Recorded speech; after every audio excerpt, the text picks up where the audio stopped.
بسم اللہ الرحمن الرحیم۔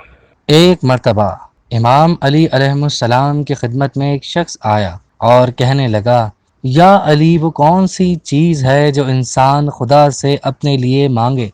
تو امام علی علیہ السلام نے فرمایا، اے شخص، اگر زندگی میں آسانی چاہتے ہو تو اللہ سے مقدر مانگا کرو، تقدیر مانگو۔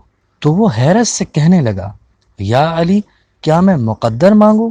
تو امام علی علیہ السلام نے فرمایا، اے شخص، میں نے اپنی آنکھوں سے علم والے، عقل والے، شجاعت والے، حلم والے ایسے انسان کے در پہ دیکھے جن کو اللہ نے تقدیر والا بنایا۔ وہ کہنے لگا، یا علی، آخر تقدیر میں ایسی طاقت کیا ہے؟ پھر مولائے متقیان علی ابن ابی طالب علیہ السلام نے فرمایا، اے شخص، کائنات کی ہر شے اللہ کے حکم کی محتاج ہے۔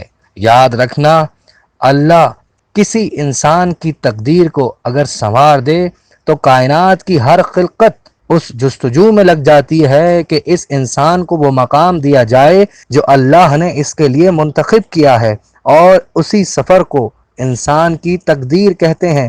پھر اس نے سوال کیا، یا علی، اپنی تقدیر کیسے بدلی جا سکتی ہے؟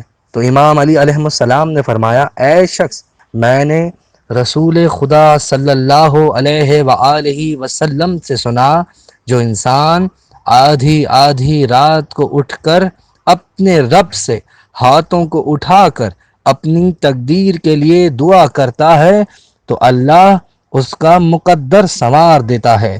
اور دوسرا، جو شخص اپنے والدین کی خدمت کرے، ان کا احترام کرے، تو ان کے لبوں سے جو دعا نکلتی ہے وہ بھی انسان کا نصیب سنوار دیتی ہے۔ جس طرح ہم نے آپ کو ایک اچھی بات بتا کر ثواب حاصل کیا ہے، آپ بھی ثواب حاصل کر سکتے ہیں۔ صدقہ جاریہ سمجھ کے اسے شیئر کریں، اور مزید اچھی باتیں جاننے کے لیے سبسکرائب کا بٹن پریس کریں۔ شکریہ۔